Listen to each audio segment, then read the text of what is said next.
Iran ने मशरिक़ वस्ता में मौजूद तमाम अमरीकी फ़ौजी अड्डों के नक्शे हासिल करने के बाद अमरीकी हमले का जवाब ऐसा मुंह तोड़ दिया कि अमरीका मुद्दतों याद रखेगा।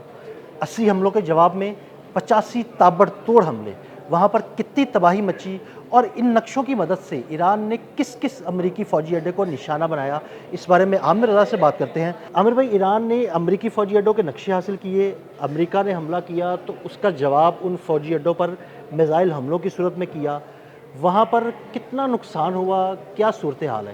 देखिए, पहली बात तो ये है कि समझने की ज़रूरत है कि अमेरिका के हमलों के जवाब के फ़ौरी जवाब में जवाबुल जवाब इसको कहना चाहिए। यानी अमेरिका ये कहता है कि जो हमले हुए जहाज़ों पर उसके जवाब में हमने दिया, लेकिन उसका जवाबुल जवाब जो था बहुत सख्त था और ईंट का वो जवाब पत्थर से दिया गया। यानी इसका मतलब ये था कि 85 अहदाफ पहले से निशान लगाए गए थे। देखिए, सैटेलाइट इमेजेस जो हैं अमरीकी अड्डों के, ये ईरान के पास है और मैं हमेशा कहता हूँ कि ईरान के पास अपना सैटेलाइट नहीं है, उसको बहुत सारी इतलात हैं। आज देखें, इस्माइल बकाई का बयान जो है वो आ गया है। उन्होंने कहा कि हमने सिर्फ उन अड्डों को निशाना बनाया जो हम पर हमलावर हुए। सुबह जब हम जहाँ से हमले किए गए सिर्फ वहीं पे हमला किया। देखें, ये बड़ी अहम बात है कि जहाँ से हमला किया जाएगा वहाँ हमला किया जाएगा। इसका मतलब ये है कि ईरान बराह रास्त आज भी मिडल ईस्ट के किसी मुल्क पर हमलावर नहीं है। और ईरान ने 40 रोज़ा जंग में जो 28 फरवरी को शुरू हुई थी, उसमें भी यही ऐलान किया था कि हम पर जहाँ से हमला होगा हम वहाँ पर हमला करेंगे और उन अड्डों को नीस्तो नबूद करेंगे। ना सिर्फ उसके पास अमरीकी फ़ौजी अड्डों की पूरी तफसीलात मौजूद हैं, उनके पास फ़ौजी अफसरान के बैज नंबर्स तक मौजूद हैं, उनके एड्रेसेस मौजूद हैं, उनके रहायशगाहें मौजूद हैं। दुबई में मौजूद अड्डे से निकलकर किस होटल में ठहरे थे ये भी उनके पास मौजूद था। तो इसका मतलब ये है कि उनके पास सैटेलाइट इमेजिंग का एक बहुत ही मौसर निज़ाम जो है वो मौजूद है, ताकि उनको लम्हा ब लम्हा आगाह करता है। देखें, कल रात को हमला होता है तो ईरान के पास ऐसा कौन सा सिस्टम था कि जहाँ से हमला हुआ वहाँ पर उसने हमला कर दिया। बहरीन में जो MQ-9 का कंट्रोल सेंटर था, मैंने सुबह इसका जिक्र किया था कि उसको सैटेलाइट से, उसको जो पायलट चला रहा होता है वो ज़मीन पर ही होता है, वो नहीं होता, लेकिन वो सैटेलाइट के ज़रिए उसको गाइड करता है।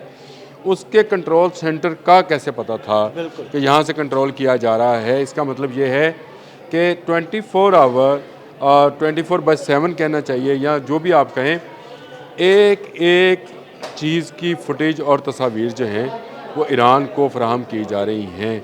ईरान को पहले से बताया जा रहा है कि कहाँ से तुम पर हमला किया जा सकता है और कहाँ से इस वक्त मिसाइल फायर हुआ है, कहाँ से ड्रोन उड़ा है, ये ड्रोन कहाँ तक पहुँचेगा, ये तमाम तफसीलात जो हैं इसको ईरान तक पहुँचाया गया और ईरान ने उसके जवाब में बहरीन में 5th फ्लीट के जो है उस पर हमला किया, कुवैत के जो है एयरबेस पर हमला किया, उसने जो है खलीजी ममालिक के मुख्तलिफ अड्डों को जो है निशाना बनाया। मज़े की बात देखिए कि चुन चुन कर हमला किया और ऐसी जगह को निशाना बनाया जिसके बारे में अमेरिका को भी वहमो गुमान में भी नहीं था कि ईरान इन जगहों को निशाना बनाएगा। ये आपने मेरे मुंह की बात ली। मैं यही कहना चाह रहा था कि ईरान सरप्राइज़ दे रहा है। देखें, 28 फरवरी के बाद जो कुछ हुआ वो भी अमेरिका और इजराइल के लिए एक सरप्राइज़ था। ऐसे ही है। इन्होंने ये समझा कि अभी वो बहुत ज़्यादा इस वक्त आज भी वहाँ पे गम की कैफियत है।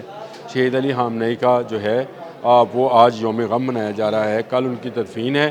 तो इस हवाले से ईरान शायद वो उस तरह से रिएक्ट ना कर पाए, लेकिन ईरान में जो डिसेंट्रलाइजेशन का मुस्तबा खामनेई ने सिस्टम बनाया है, ये बड़ा मज़े का सिस्टम है। यानी एक दिलचस्प चीज़ ये है कि उसको हमेशा ये होता है कि कमांड एक सेंट्रलाइज बंदे के पास होती है, लेकिन यहाँ डिसेंट्रलाइज करके जो मुकामी जो कमांड्स हैं, उन जो कमांडर्स हैं, उनको कह दिया गया कि अगर यहाँ पर हमला होता है तो आपने कहाँ पर हमला करना है। और कम्युनिकेशन इतनी सख्त है कि उस कम्युनिकेशन के तहत वहाँ तक सैटेलाइट से चीज़ पहुँचती है कि आप पर जो फायर हुआ है ये कितनी देर में आप तक पहुँचेगा और ये कहाँ से फायर हुआ है, उसका एग्जैक्ट पॉइंट क्या है, उसी एग्जैक्ट पॉइंट पर मिसाइल दागा जाता है। ड्रोन मैं ये समझूं कि फॉर एग्जांपल अगर कशम उनका जजीरा है, वहाँ पर मौजूद जो बटालियन है और वहाँ पर मौजूद जो कमांड एंड कंट्रोल सेंटर है ईरान का, अगर ईरान पर कोई कशम पर हमला किया जाता है तो कशम पर मौजूद जो बटालियन और जो लोग हैं वो फ़ौरन उस पर रिटेलिएट करेंगे, फ़ौरन हमला कर देंगे और उनको टारगेट दिया गया होगा पहले से कि भाई हाँ, पीछे से अगर आपको ऑर्डर आता या नहीं आता, आप पर हमला होगा तो आपने फ़लाँ जगह को निशाना अच्छा नहीं, मैं आपको ये भी बता देता हूँ, कशम पर अगर हमला होगा तो कशम से शायद जवाब ना दिया जाए, सही। उसका जवाब बंदर अब्बास से दिया जाए। हो सकता है, हो सकता देखें ये बड़ा ये इनकी आपस में जो कम्युनिकेशन है, मैंने ये ज़रूर कहा कि डिसेंट्रलाइज हुई है, लेकिन ये उसके लिए किसी की इजाज़त लेने की ज़रूरत नहीं है। अगर सीज़ फायर की खिलाफ वर्जी अमेरिका करता है तो 4 गुना जवाब उसको मिलेगा। ये देखें इनके सामने एक आप यूँ समझे कि स्क्रीन के ऊपर जंग का नक्शा है और वहाँ से अमेरिका की तरफ से जो भी मिडल ईस्ट से मिसाइल फायर होते हैं इन तक पहुँचता है।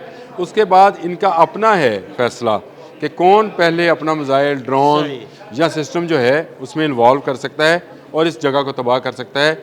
ये कम्युनिकेशन उनकी आज भी बहाल है और ये बाइडो के ज़रिए होती है। सही। जो बाइडो चाइनीज़ जिस सिस्टम है, जो चाइनीज़ कम्युनिकेशन सिस्टम है बाइडो, ये उसके ज़रिए ही नेविगेशन कर रहे हैं, ये उसी से एक दूसरे के साथ कम्युनिकेट कर रहे हैं और ये वो सिस्टम है जो दुनिया में अब तक हैक नहीं हुआ है। ये बाकी जो कम्युनिकेशन सिस्टम जितने भी फ़ौजें यूज़ कर रही हैं वो बड़े कॉमन से हैं और बहुत अरसे से इस्तेमाल हो रहे हैं। बाइडो दुनिया के लिए एक नया सिस्टम है, उसको इस्तेमाल करते हुए कम्युनिकेट करते हैं और फिर जहाँ से दिल करता है वहाँ से मिसाइल या ड्रोन्स जो है उनको फायर किया जाता है। ये 80 की जवाब में 85, ये 185 भी हो सकते हैं। अभी अभी बहुत सारी इतलात जो हैं वो आना बाकी हैं। 185 इसलिए नहीं हुए कि वो उन्होंने ना बिल्कुल रिटेलिएट उतना किया जितने उन पर हमले किए गए। वो अभी तदफीन का इंतज़ार कर रहे हैं। कल तक आयतुल्ला अली खामनई की तदफीन के फ़ौरन बाद फिर वो जो जवाब देंगे ना, वो अमेरिका हमेशा याद रखेगा। देखिए एक तो बड़ी वार्निंग है, सबसे बड़ी वार्निंग तो ये है कि मिडिल ईस्ट के ममालिक से कहा गया है कि वो अमेरिका से हाथ उठा लें, बिल्कुल। क्योंकि अगर अमेरिका उनकी सरजमीन से हमला करता है तो इसका मतलब ये है कि वो मुल्क हम पर हमलावर है। ये बात जो है ये मिडिल ईस्ट के लोगों को समझनी चाहिए। वो अमेरिका से कहें कि अगर आपने हमला करना है तो आप इसराइल से करें, हाँ, ऐसे ही है। आप पानियों में से कर लें, बिल्कुल ऐसे लेकिन हमारी सरजमीन, हमारी एयर स्पेस इस्तेमाल ना करें। देखें ये आपस में मुसलमानों को लड़ाने की एक बड़ी साजिश है और इस साजिश के तहत ही अमेरिका और इसराइल इस वक्त खत्ते में मौजूद हैं और इनकी मौजूदगी के में कोई अमन मुआहदा नहीं होगा। अभी उसने कहा है कि सीज़ फायर ख़त्म है तो ख़त्म है, लेकिन ईरान के पास इनके तमाम अड्डों के नक्शे मौजूद हैं, सैटेलाइट इमेजेस मौजूद हैं, इनके पास वहाँ पर क्या कुछ है उसकी तफसीलात मौजूद हैं और ख़ुद बाइडो के ज़रिए उनका कम्युनिकेशन जो है बहुत फास्ट भी है और वो डी ट्रैक भी नहीं हो सकता। हाँ जी, ऐसे ही। अगर वो डी ट्रैक नहीं हो सकता तो इसका जवाब, हर हमले का जवाब जो है उससे ज़्यादा बड़े हमले के साथ दिया जाएगा। बड़ी जंग शुरू हो गई है। मैं ये समझता हूँ कि अब जो है डोनाल्ड ट्रंप और नेतन्याहू जो हैं, जो चाहते थे बड़ी जंग, उसका आगाज़ हुआ है। डोनाल्ड ट्रंप को अभी भी अपने जो है मैं समझता हूँ कि उसको अपने बयानात वापस लेने चाहिए, दोबारा उसको सीज़ फायर की तरफ जाना चाहिए, दोबारा अमन की तरफ जाना चाहिए। लेकिन अगर नहीं जाएगा तो ये मिडिल ईस्ट के बहुत सारे ममालिक के लिए एक बहुत बड़ा ख़तरा बन जाएगा। बहुत शुक्रिया आमिर भाई। आमिर भाई ने बड़ी तफसील के साथ सारे मामले पर रोशनी डाली। मज़ीद अपडेट्स के लिए मैं फॉलो करते रहें अदील अहमद और आमिर रज़ा ख़ान को इजाज़त दीजिएगा। अल्लाह हाफ़िज़।